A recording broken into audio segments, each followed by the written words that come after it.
Y si el futuro de toda la humanidad se pudiera calcular.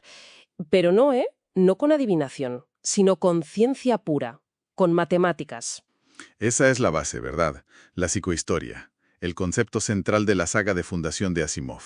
Pues hoy nos metemos de lleno en unos fragmentos fascinantes de Segunda Fundación. El escenario es, bueno, un imperio galáctico que se cae a pedazos. Y en medio de ese caos irrumpe una figura totalmente inesperada, casi aterradora, el mulo.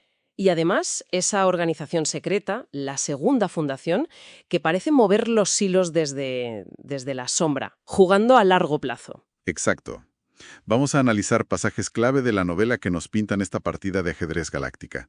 Es más que ciencia ficción, ¿eh? Sí, totalmente. Es una reflexión sobre el poder, sobre cómo la predicción choca con el caos y, sobre todo, fíjate, la manipulación. Nuestra idea hoy es intentar descifrar un poco este universo tan complejo. Eso es. ¿Cómo va eso de la psicohistoria? ¿Tiene límites? ¿Y el mulo quién es realmente? ¿Qué representa? Y la gran pregunta, claro, la Segunda Fundación, ¿qué buscan? ¿Qué poder tienen de verdad? Vamos a explorar esa manipulación mental, el secretismo, bueno, toda esa lucha por controlar el destino de trillones de personas. Pues empecemos por el principio, ¿te parece? Hari Seldon y la psicohistoria. Venga. La idea central es, bastante genial.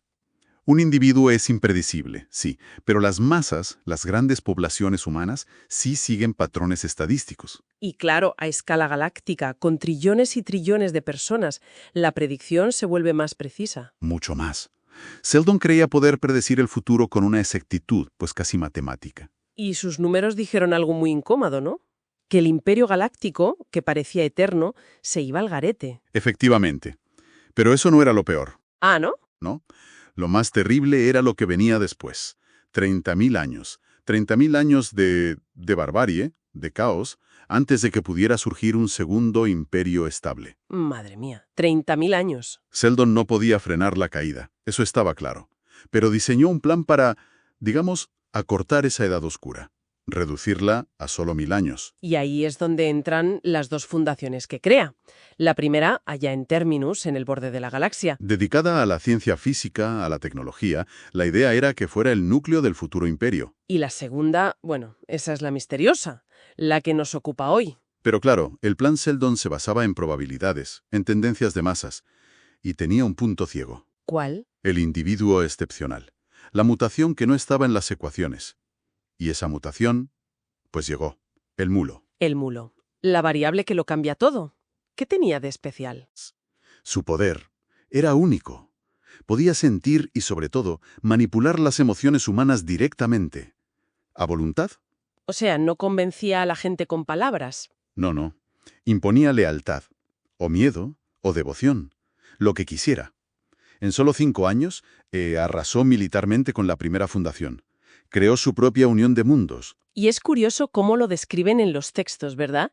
Ese contraste, un poder mental casi absoluto en un cuerpo, bueno, bastante normalito. Sí, bajo, delgado, con una nariz muy característica. Los textos mencionan esa nariz grande, carnosa, pero también la tristeza en sus ojos. Casi parece una caricatura si no fuera por lo peligroso que era. Ese contraste es fundamental.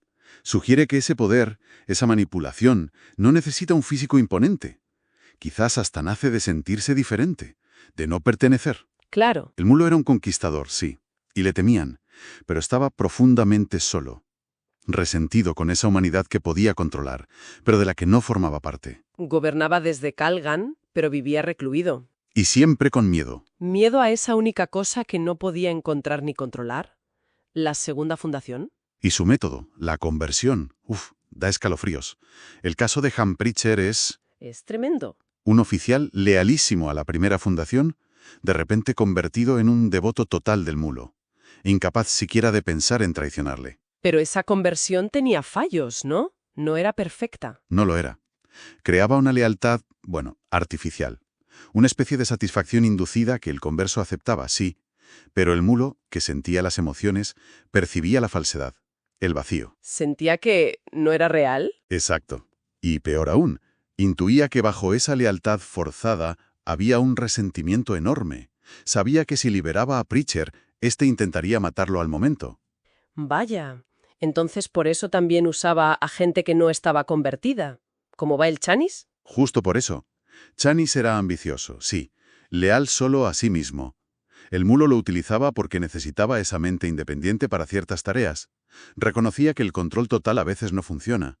Necesitaba esa chispa de iniciativa que la conversión borraba. Eso es. Aunque siempre vigilado, claro. Era como admitir los límites de su propio poder. Y todo su imperio, todo su poder, eclipsado por el miedo a la segunda fundación. Pero, ¿qué sabía de ella realmente? Muy poco. Y eso era lo que le aterraba.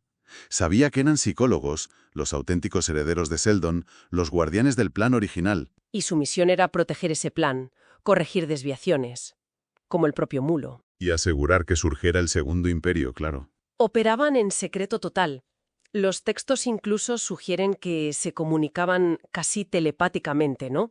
Con matices mentales. Sí, una transmisión directa de pensamiento, de emoción, mucho más sutil que el control vasto del mulo. Y su poder, a diferencia del mutante, era resultado de entrenamiento, de disciplina. No era innato.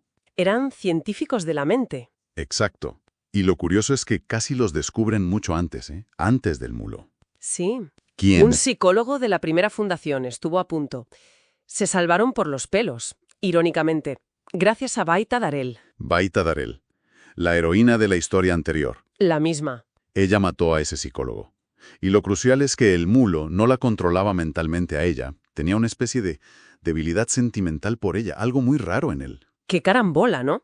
Y ese susto les hizo cambiar de táctica. Totalmente. Les obligó a usar métodos mucho más indirectos, más arriesgados, y como veremos, manipulaciones a una escala gigantesca para frenar al mulo sin descubrirse, a veces poniendo en peligro el propio plan. Y eso nos lleva a la misión que el mulo les encarga a Preacher, el converso, y a Chanis, el ambicioso. Encontrar a la segunda fundación, como fuera. Y Chanis propone buscar en Tacenda, una oligarquía pequeñita, neutral, atrasada tecnológicamente. Su argumento es que es la tapadera perfecta. Qué mejor sitio para esconder a supermentes que a un lugar que parece inofensivo, primitivo. Suena lógico, pero Preacher desconfía. Mucho, sobre todo porque Tacenda no cuadraba con la idea de estar en el otro extremo de la galaxia respecto a términos. Geográficamente no tenía sentido para él. Durante el viaje, además, descubren tecnología importante. Por un lado, un hiperrastreador en su nave, Puesto por el mulo, claro, para seguirles sin que lo supieran. y por otro se menciona la lente, esa tecnología que había revolucionado los viajes hiperespaciales. Sí, permitía calcular la posición mucho más fácil, sin ser un experto navegante. Hacía los viajes más rápidos, más directos. Eso es clave porque acorta distancias y facilita las sorpresas en la galaxia. Aterrizan en Rosem, un planeta controlado por Tacenda, muy rural, aparentemente simple. Y ahí Chanis nota algo raro. No ve soldados, no hay una ocupación militar clara, pero siente. Como una atmósfera de control. Sutil, psicológico. Una pista de cómo opera la segunda fundación. Exacto. Y ahí salta todo por los aires. Preacher, que ve lo fácil que Chanis parece encontrarlo todo, lo acusa directamente. Tú eres de la segunda fundación. ¡Bum! Y justo en ese momento aparece el mulo. Les había seguido con el rastreador. Y confirma la acusación contra Chanis. Sí, pero él cree que ha ganado. Que Chanis es la llave para destruir por fin a sus enemigos. Está eufórico, arrogante. Pero, la realidad es otra. Ha caído en una trampa. ¿Y qué trampa? Mucho más grande de lo que imagina. Después, el primer orador de la segunda fundación lo revela todo. Chanis era un agente suyo. Sí, pero un peón. Un sacrificio. Habían preparado su mente cuidadosamente para que él mismo creyera en su misión, para que actuara con sinceridad. Luego la restauraron, aunque con secuelas. O sea, ¿le manipularon la mente para engañar al mulo? Exacto. Engañaron al mulo para que atacara un señuelo en Tacenda, para que creyera que había acabado con ellos. Mientras la verdadera segunda fundación seguía intacta, oculta, una manipulación maestra. ¡Qué nivel! Con el mulo ya neutralizado, la primera fundación en Terminus debe respirar aliviada. Por un momento sí, pero enseguida el miedo al conquistador que veían se cambia por otro miedo, quizá peor. ¿Cuál? El miedo a la manipulación invisible de la segunda fundación. La duda constante. ¿Somos libres o solo marionetas en sus manos? Ese miedo lleva al doctor Tonar Darel, el hijo de Baita, a actuar. Forma un grupo secreto, reúne a gente clave, científicos como Semik, historiadores como Moon, el periodista Turbor y un joven neurólogo brillante, Peleas Antor. ¿Su objetivo? Detectar esa influencia mental. Y neutralizarla. Creen que la clave está en la encefalografía, en buscar patrones cerebrales alterados, una especie de planicie emocional que indicaría control externo. Y en medio de todo esto aparece Arcadia Darel, la nieta de Baita. Una cría de 14 años, pero súper inteligente, muy observadora. Sus interacciones, sobre todo con Antor, y su curiosidad innata la van a poner, sin que ella lo sepa, en el centro de todo. El grupo decide enviar a Moon a Calgan, la antigua capital del Mulo, a buscar pistas. Y Arcadia, como no, se cuela de polizona en la nave. Otra vez. ¡Qué personaje! Y allí en Calgan, hablando con Lady Kalia, la amante del nuevo líder, Lord Stettin, pasa algo increíble. ¿El qué? Arcadia, con comentarios que ella cree inocentes, básicamente le mete en la cabeza a Stettin que la primera fundación le ve como un futuro conquistador, alguien destinado a la grandeza. Anda. Y Stettin, que ya tenía su ego, se lo cree. Sumado a que la fundación parece débil enviando solo a un bibliotecario, pues se lanza, le declara la guerra a la fundación. Una guerra que Stettin cree que le beneficia. Pero que en realidad forma parte de los planes ocultos de la segunda fundación. Es una locura. Y esa guerra pone a prueba a la primera fundación, ¿no? Mucho. Al principio pierden terreno, van de culo. Pero su tecnología y su capacidad de adaptación les dan la vuelta. Ganan al final, sobre todo en la batalla de Quarrystone. Demuestran que son fuertes. Y mientras, el doctor Darel avanza con su invento. Sí, culmina su trabajo. Crea un dispositivo de estática mental. Primero funciona como un escudo, para bloquear la telepatía. ¿Y luego? Lo convierte en un arma. Un campo que causa un dolor mental horrible a los telépatas, pero que no afecta a las mentes normales. Como una luz cegadora, pero para la mente. ¡Qué potente! ¿Y lo usan? Vaya si lo usan. Para desenmascarar al topo en su propio grupo. Montan una escena, activan el cacharro y Peleas Antor, el brillante neurólogo, se revela como agente de la segunda fundación. Se retuerce de dolor. Lo pillaron. Para ellos, para el grupo de Darel, es la victoria total. Han encontrado al enemigo, tienen un arma contra él. Creen que han salvado a Terminus, que han asegurado su independencia. Se sienten dueños de su destino otra vez, libres de manipulación. Creen ellos. Pero aquí es donde Asimov nos da el giro final, ¿verdad? El que lo cambia todo. Absolutamente todo. La revelación final viene del primer orador de la segunda fundación. Y sorpresa. ¿Quién es? Es Primpalver.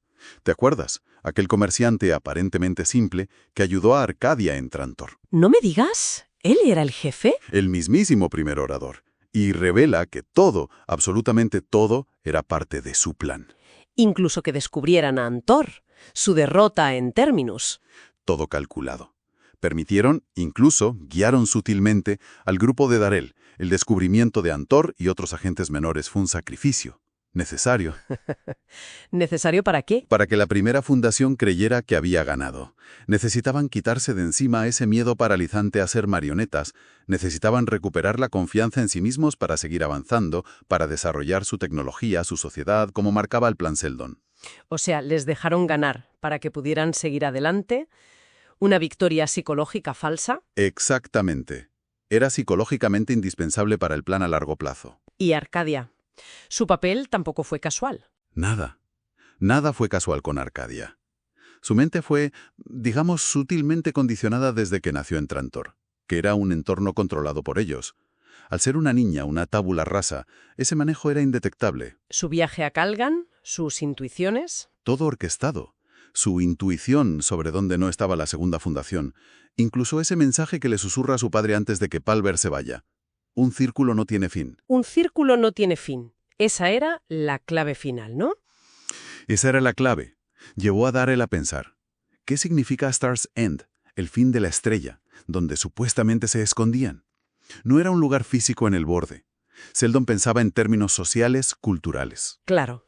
Si la primera fundación estaba en la periferia, en el fin de un brazo espiral, y se basaba en ciencia física, Su opuesto social y cultural sería el centro del antiguo poder imperial, Trantor. y basada en la ciencia mental. El extremo opuesto del final de la línea es el centro, Trantor. Ahí está. La segunda fundación siempre estuvo allí, en el corazón del viejo imperio, ocultos a plena vista, guiando desde las sombras. Así que al final, el plan Seldon vuelve a su cauce. Se reencausa, sí. La primera fundación sigue adelante, creyéndose libre, dueña de su destino, impulsada por su ciencia. Y la segunda fundación sigue oculta, como pastores invisibles, asegurando que el futuro segundo imperio combine ambas ciencias, la física y la mental, pero sin una dictadura telepática que genere rechazo. Y al mando de todo, Prem Palver, el humilde comerciante.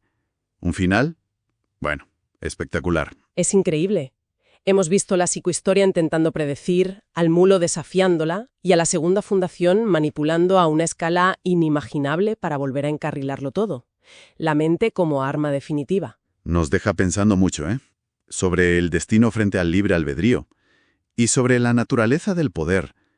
El poder físico contra el poder mental. El poder de la manipulación. Totalmente. Y queda una pregunta flotando, yo creo, que va más allá de la novela. Los poderes mentales son ficción, vale, pero la idea de una élite guiando sutilmente a la sociedad, aunque crean que es por un bien mayor, ¿cómo podríamos saberlo? ¿Hasta qué punto nuestras intuiciones, las modas, las corrientes de opinión, son realmente nuestras? O están inducidas. Exacto. La línea entre guiar y manipular es peligrosamente fina. Es una pregunta sobre la libertad real, sobre la conciencia, en cualquier sociedad compleja. Incluso en la nuestra, sin necesidad de telépatas. Da que pensar, ¿verdad?